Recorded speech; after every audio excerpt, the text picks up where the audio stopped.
I think some of it is being able to understand what the writer's intention is. And I think there's, it's kind of daunting in the sense that there's so much published. Like I was a juror for the BC Book Prizes this last year, and I read about 60 books, and that's just, that's not all of the books that were published in that genre that year.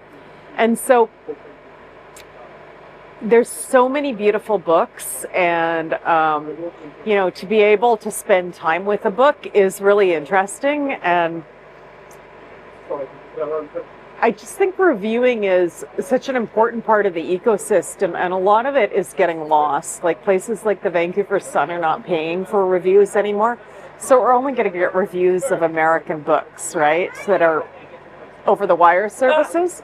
So then, we've seen with recent events how important it is to be supporting Canada and Canadian products, and especially BC. And so the BC Review fills such an important role in terms of making sure that that homegrown writing gets noticed, or that people have a chance to hear about it. And I think reviews do that. But I think the other thing that's really important about reviews is that they're almost like bringing the writer into the world of writing. I don't know how else to put it.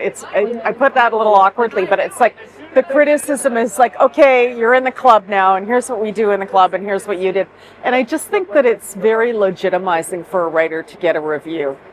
In the back cover, it says that it's a book about two experiences that on the surface seem very dissimilar, but in fact, I found had so many things in common. So the first one was going to Oxford University.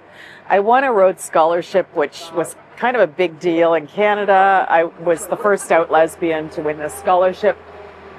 And when I got to Oxford, of course, I was a very small fish in a very big pond. And so I was struggling academically just to come up to the mark. I wouldn't say that I, felt outclassed, but the way people did things was very subtle, and I just wasn't used to it.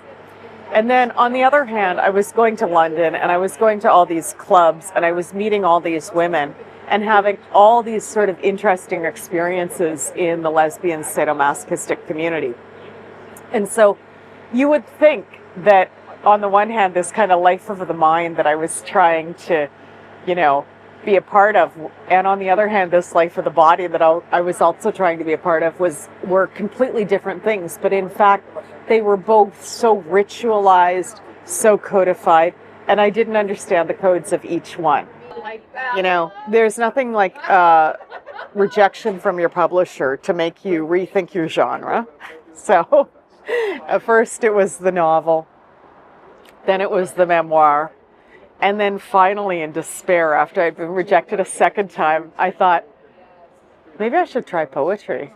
And poetry really proved to be the ticket. And it was really a beautiful way, from my point of view, and I hope from the reader's point of view as well, it was a really beautiful way to talk about the mystery that is at the heart of both of those types of experiences.